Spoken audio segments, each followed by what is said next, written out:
Part 2. Sebelum saya memulai cerita berikutnya, harap untuk membaca cerita sebelumnya agar sahabat sekalian tidak sampai keliru dalam membaca cerita berikut ini. Untuk sobat pembaca yang belum mendukung channel kami, ini bisa bantu kami dengan cara subscribe dan like channel ini agar admin lebih giat lagi dalam membagikan cerita menarik lainnya. Let's go! Malam itu, setelah Pak Anton menyudahi kegiatan pertamanya dan tertidur terlebih dahulu sebelum aku yang juga merasakan kelelahan yang sama pun ikut menyusulnya ke alam mimpi.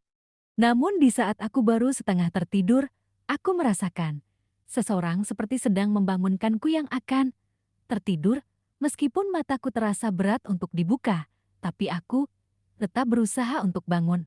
Ada apa Pak Anton? Saya capek banget. Mau tidur istirahat dulu? Jawabku setengah tersadar setelah melihat sekilas siapa orang yang sudah membangunkanku dari tidurku yang baru sebentar saja. Bangun Non Jasmine, kalau mau tidur di kamar saja. Jangan, tidur di sofa ini. Tidak baik, ucap Pak Anton sok berkata bijak. Iya saya tahu Pak, tidur di sofa kurang nyaman. Tapi ini semua karena Pak Anton sendiri. Bahkan Pak Anton sendiri juga tidur lebih dulu, tanpa memberi tempat untuk saya, ucapku sambil menunjuk ke arah di mana sahabatnya masih berada di tempat semula, meskipun saat ini sahabatnya masih tidur nyenyak. Maaf Non, saya lupa. Mungkin karena sudah cukup lama, kata Pak Anton sambil tertawa. Sekarang Non Jasmine, istirahat di kamar Non saja. Saya mau ke depan dulu Non. Ada yang mau dibeli. Nanti biar saya beli sekalian buat Non, biar Non Jasmine lebih fresh, katanya sambil terus berjalan menuju pintu utama rumah ini. Bahkan sebelum aku bertanya apa yang ingin dibelinya, pun Pak Anton sudah tak terlihat. Aku yang saat ini memang sudah kelelahan sedari tadi, apalagi Pak Anton hanya memberikan aku waktu istirahat sejenak saja. Itu pun hanya di awal. Setelah itu Pak Anton terus melanjutkan pekerjaannya hingga dia selesai.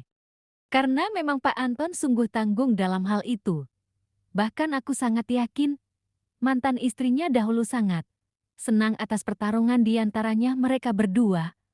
Bahkan kini aku sudah tahu rasanya.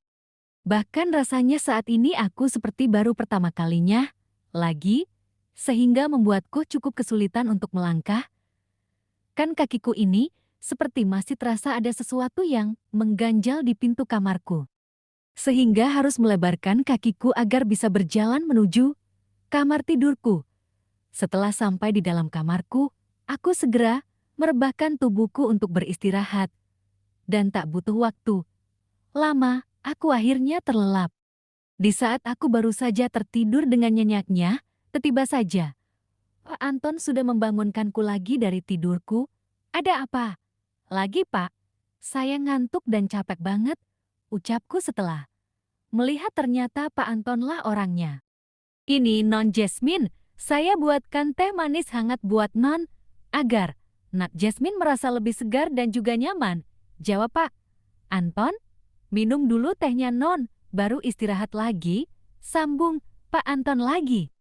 Mendengar itu, aku langsung segera meminum teh tersebut, hingga benar-benar habis, lalu aku menaruh gelasnya di atas meja samping tempat tidurku, lalu kembali rebahan untuk melanjutkan tidurku lagi.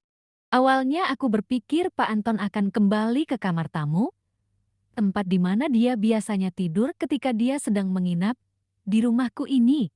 Sebenarnya di rumah ini masih ada kamar untuk para pembantu. Akan tetapi berhubung Pak Anton orangnya sangat baik dan juga ramah, dia juga berhasil mendapat kepercayaan dari suamiku hingga dia bebas memilih tempat tidur di rumah ini, terkecuali di kamar pribadiku. Tetapi lain ceritanya kali ini, saat ini dia juga ikut menaiki bedku bersama suamiku.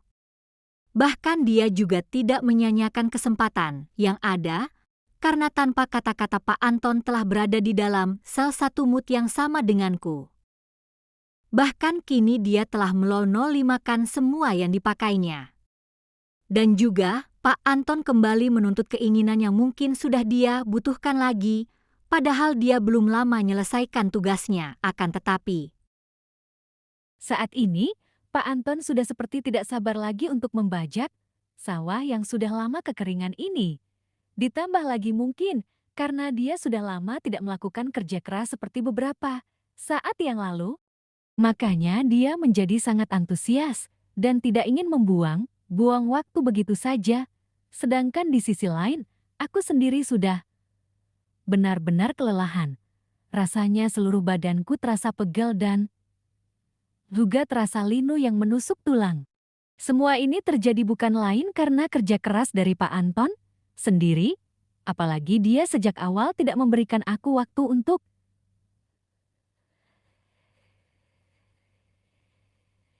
istirahat walaupun hanya sesaat.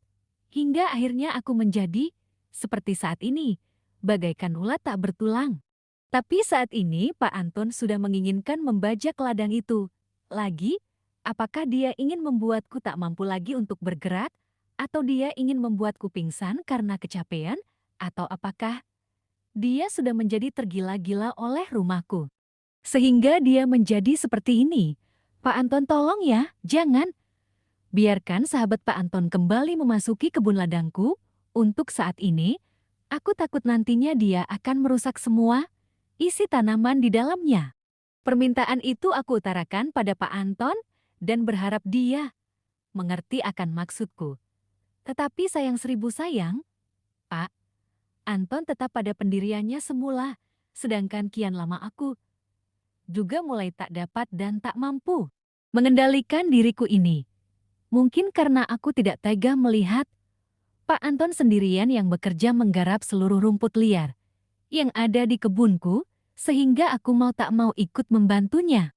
Ditambah lagi, minuman yang diberikan Pak Anton sepertinya memiliki khasiat untuk menyegarkan dan menambah tenaga, sehingga kini aku mau tak mau kembali mengikuti arahan yang diberikan olehnya.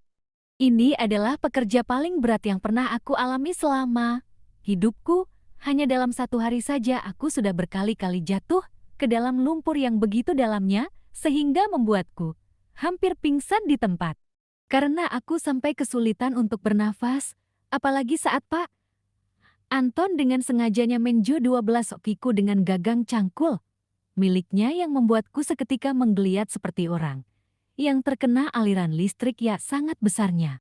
Bahkan sampai berhasil membuat seluruh mukaku seperti kepiting rebus karena saking marahnya, apalagi saat-saat Pak Anton dengan gesitnya bekerja, hingga tanpa aku sadari dia sudah kembali mengaliri air panas pada setiap inci kebun ladangku. Ini dilakukannya bahkan sudah kesekian kalinya setelah dia berada di bawah sel satu mut yang aku gunakan. Meskipun begitu dia masih belum menunjukkan tanda-tanda akan berhenti, entah apakah Pak Anton ingin menumpang untuk menumbuhkan bibitnya. Entah atau apakah dia ingin mengakuisisi kepemilikan utuh pada perumahan kecil yang sedang dia bangun, aku tidak tahu apa maksudnya. Yang aku tahu saat ini hanyalah dia ingin mengambil alih atas apa hak milik suamiku.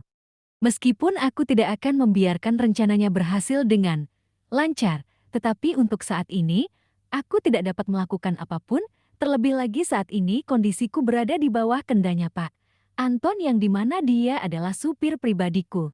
Sedangkan melihat dari setiap usaha dan kehebatannya, aku takut suatu saat aku akan terus terjebak dalam lingkup kendali Pak Anton, sedangkan saat ini pun dia sudah hampir bisa menguasai semua yang ada padaku.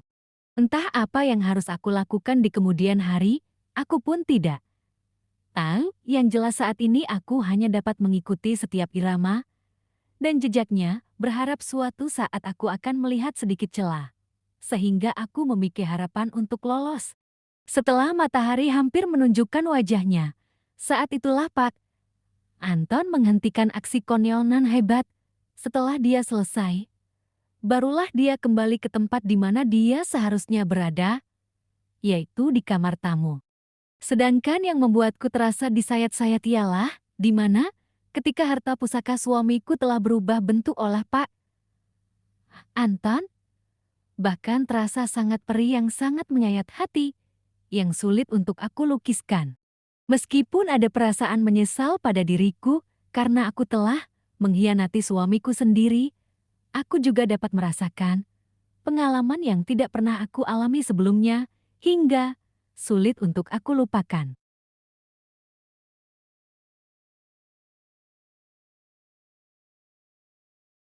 Apalagi setiap hari aku dapat melihat orangnya, bahkan suamiku sendiri yang telah memberikan kepercayaan adanya. Tetapi siapa? Sangka kepercayaan tersebut disalahgunakan oleh Pak Anton. Dia lebih cenderung ingin memanfaatkanku untuk memenuhi kebutuhan biologisnya yang sangat sulit aku hadapi. Terlebih lagi dia akan terus mengulangi lagi dan lagi. Ketika dia sudah berhasil 1 kali, 2 kali, bahkan lebih, sehingga kebanyakan wanita akan kesulitan menandinginya. Entah apakah Pak Anton menggunakan cara licik, apa menggunakan cara yang tidak wajar, aku pun tidak paham, tetapi satu hal yang pasti menurutku adalah kebenaran, yaitu sahabat tangan kanannya adalah sesuatu yang sulit dilupakan. Bahkan fisiknya adalah sesuatu yang pasti mampu membuat banyak lawan kewalahan menandingi kekuatannya. Salah satunya adalah diriku sendiri. Setiap kali melihatnya langsung aku bahkan tanpa sadar akan langsung ingin mencicipinya. Sungguh dia adalah lawan yang mampu membuatku selalu dibayang. Bayangi wujud kekarnan tampaknya, indah yang selalu berhasil, membuat jantungku selalu berlari cepat. Sungguh aku benar-benar dibuat gila olehnya. Setiap ada waktu dan juga kesempatan, Pak Anton selalu menyempatkan waktu luangnya untuk singgah di sana walau hanya 1 kali dalam setiap kesempatan, namun yang parah itu adalah kesempatan itu selalu ada setiap hari. Bahkan keberuntungannya sangatlah bagus. Bagaimana tidak dalam 1 hari saja? Pak Anton bisa memiliki peluang hingga sampai 5 kali, dan di setiap peluang Pak Anton selalu bersemangat untuk meruda paksa diriku. Sedangkan diriku sendiri tidak mampu berbuat banyak, aku hanya mampu menerima setiap sogokan yang diberikan oleh Pak Anton, sedangkan jika sudah malam harinya, dia tidak pernah segan dan selalu menjelajahi setiap lot 12 ongkuh. Sehingga membuatku seperti orang kesurupan. Yang lebih parahnya, lagi sudah beberapa kali aku sampai pin 95-an akibat dari ke-91-laan Pak Anton terhadap perkebunan K4 Engkuh, sedangkan Pak Anton sendiri tidak pernah peduli akan kondisiku. Yang ada di dalam benaknya hanya satu, yaitu terus menanamkan Ben 1Hcin 74-nya sehingga dia memiliki hasil dari usahanya selama ini. Entah ini akan berlanjut hingga sampai kapan, yang pasti aku tidak akan sanggup jika terus seperti saat ini. Tidak mungkin setiap waktu dan juga tenagaku dihabiskan oleh Pak Anton, sedangkan aku juga memiliki banyak urusan dan juga pekerjaan. Apalagi aku juga takut jika suatu saat ban 9 KI tersebut akan tercium oleh halayak banyak. Dan hal tersebut akan membuat seluruh keluargaku M3 Cadi murka, sedangkan aku tidak ingin semua itu terjadi. Dan bisa membuat keluarga kecilku menjadi berantakan. Aku hanya mampu berharap agar Pak Anton lekas sadar diri.